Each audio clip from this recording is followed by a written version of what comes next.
Projo. Le bâtiment qu'on appelait l'espace jeune à ses débuts a changé de nom, mais pas de fonction. C'est là que s'organise la politique de la ville en direction de la jeunesse. Là que travaille le service jeunesse et vie locale.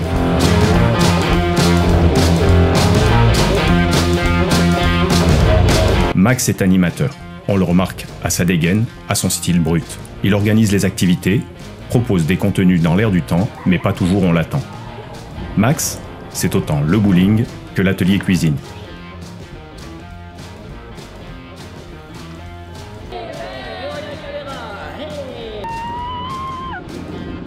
Les sortilèges et les temps midi 2 proposés au collège.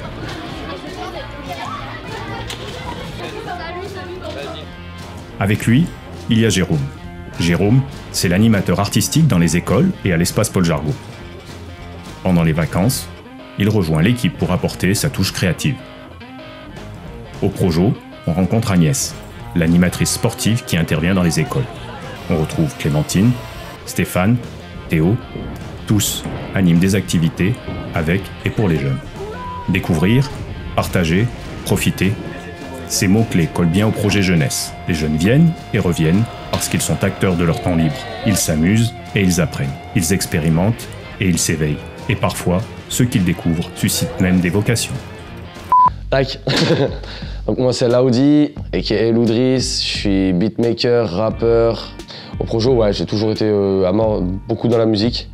Il suffit que la musique soit bonne pour que je l'écoute. Et moi, je savais que la musique, c'était quelque chose que je vivais, que j'aimais beaucoup et que j'avais envie de pratiquer et de créer. Et le service jeunesse, ils m'ont aidé à justement à travailler ce truc, à acheter du matériel, pas forcément pour moi, pour tous les jeunes aussi qui voulaient travailler la musique, mais ils sont malmenés pour justement qu'on puisse travailler et progresser dans nos passions. Et aujourd'hui, je commence à avoir un bon niveau et c'est en partie grâce au service jeunesse parce que je suis passé par le service jeunesse pour justement peaufiner cette passion et travailler cette passion pour en faire un truc concret, quoi. Ici, c'est ouvert à tout le monde et en vrai, les animateurs et les personnes qui travaillent au sein des lieux écoutent les jeunes, vraiment, écoutent les jeunes. Ils sont là pour ça. Tu viens demain avec une idée en tête un peu claire avec des copains, ils peuvent carrément t'aider à organiser un concert, organiser un séjour, organiser une sortie un peu plus loin, au service des jeunes, vraiment, genre, il faut pas hésiter à venir ici. Il faut pas hésiter. Ce soir, comme à chaque veille de vacances, c'est Mix and Style, le rendez-vous des collégiens. Louis est derrière les platines. L'ambiance est surchauffée.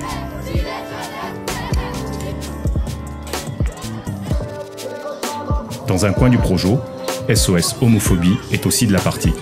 L'association profite de l'occasion pour faire passer son message de prévention et de lutte contre les violences homophobes auprès des jeunes. Virginie n'est pas loin. Elle, c'est l'éducatrice du service, toujours présente auprès des jeunes, en particulier ceux qui ont besoin, à un moment, d'un petit coup de pouce. Le lendemain, elle encadre un chantier. Quel que soit gagné, un projet en commun, ça peut aider pour avancer. L'accompagnement, encore un mot-clé de l'équipe emmenée par Oriane, la responsable du service. Accompagnement dans les loisirs, les parcours, les projets. Dolma s'en souvient, son projet humanitaire au Népal, sur la terre de ses racines, elle le doit en partie à l'aide au projet octroyé par la ville. Alors, Dolma Modéré, j'ai 25 ans et j'ai démarré un poste d'ingénieur chargé d'études dans un bureau d'études. Et donc ce projet, c'était de partir au Népal, donc, qui est un pays un peu particulier pour moi parce que je suis née au Népal. Et donc je voulais aller là-bas pour... toute seule déjà, c'était un premier voyage toute seule, et puis pour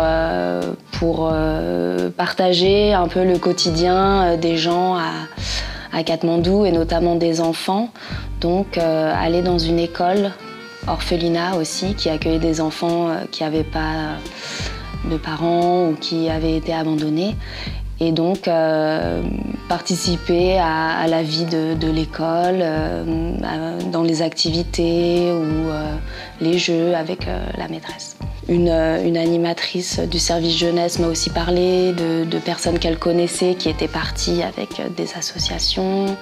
Et donc voilà, à me guider un peu dans mes choix sur ça. Et donc j'ai eu droit à la bourse d'aide au projet de la ville de Crolles, donc en montant un dossier. Et donc la ville de Crolles m'a aidée sur ce projet avec une participation de 500 €, donc qui n'est pas négligeable. Ça m'a permis de payer mon billet d'avion. C'était un voyage très important pour moi, pour un peu me connaître mieux, en allant chercher dans mes origines, dans mes racines là-bas. Retour au Projo pour les inscriptions aux activités proposées pendant les vacances.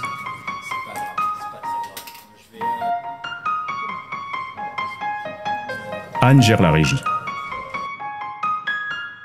C'est auprès d'elle que les parents règlent les stages et les sorties. Elle va aller à l'escape game? Oui, c'est ça. Ah bah elle va adorer. Et ben avant, c'était les parents arrivaient et c'était dans l'ordre d'arrivée qu'ils passaient pour faire leur préinscription, alors que là maintenant c'est une prise de rendez-vous. Voilà. Par internet, via le site de la commune. Et du coup, chacun a son créneau et vient au moment de son créneau. C'est vrai qu'il n'y a pas à attendre. Avant je venais à 12h30, donc c'est vrai que c'est super. Hein. Ça commençait à partir de 8h, donc il y avait déjà beaucoup de monde à partir de 8h. Et ça traînait des fois. Et là c'est quand même pratique avec le rendez-vous, c'est même très bien. Les activités se remplissent, certaines affichent déjà complet. Mais il n'y a pas qu'au Projo que les vacances sont animées. D'ailleurs, on n'a pas encore vu Amélie. Son job, proposer des animations dans les quartiers. Aujourd'hui, on inaugure un atelier récup aux Ardillers. Demain, elle planchera sur la fête des Jeux ou les soirées d'été. Avec la MJC, En Dynamique ou d'autres associations, souvent épaulées par des habitants bénévoles, elle anime la vie locale. La cerise sur le gâteau, c'est quand les jeunes prennent eux-mêmes les rênes. Là, on peut dire que la boucle est bouclée. N'est-ce pas, Julien ? Donc, je m'appelle Julien Martinez, j'ai 26 ans et je suis président de l'association Capocase. L'association Capocase, ça fait 7 ans qu'elle existe maintenant. On était un groupe de lycéens, on habitait la plupart sur Crolles. Donc du coup, on connaissait un peu le Projo, on était à la même école de musique, donc école de musique de Crolles. Donc du coup, on a commencé comme ça et comme on était lycéens à Crolles, on a monté l'asso à Crolles et on n'a jamais bougé, parce qu'on est bien. Alors avec le service jeunesse, en fait, c'est eux qui nous ont aidés à la base à monter notre asso. Et maintenant, moi en tout cas, je le considère comme un partenaire. Enfin, ils sont là pour nous aider et pour faire en sorte qu'on avance et qu'on avance bien. On essayait de toujours d'organiser une scène ouverte pour la ville de Crolles, parce que justement, c'est aussi pour nous un partenaire et ça nous fait plaisir d'aider s'ils ont besoin d'aide ou de partager quelque chose.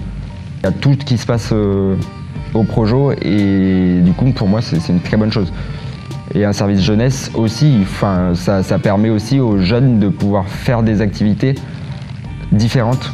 Pour moi, dans 20 ans, il faudrait qu'il y ait tous les week-ends quelque chose qui se passe et même en semaine que ça bouge, que le bâtiment vive parce que c'est un beau bâtiment et il faut qu'il soit utilisé. Tout au long de l'année, un réseau d'acteurs travaille au service des jeunes. Encore plus en 2019, parce qu'on fêtera les 20 ans du Projo. 2 décennies d'action pour la jeunesse, ça compte. Activités, loisirs, accompagnement, ouverture, découverte, c'est tout cela le service jeunesse, et bien plus encore.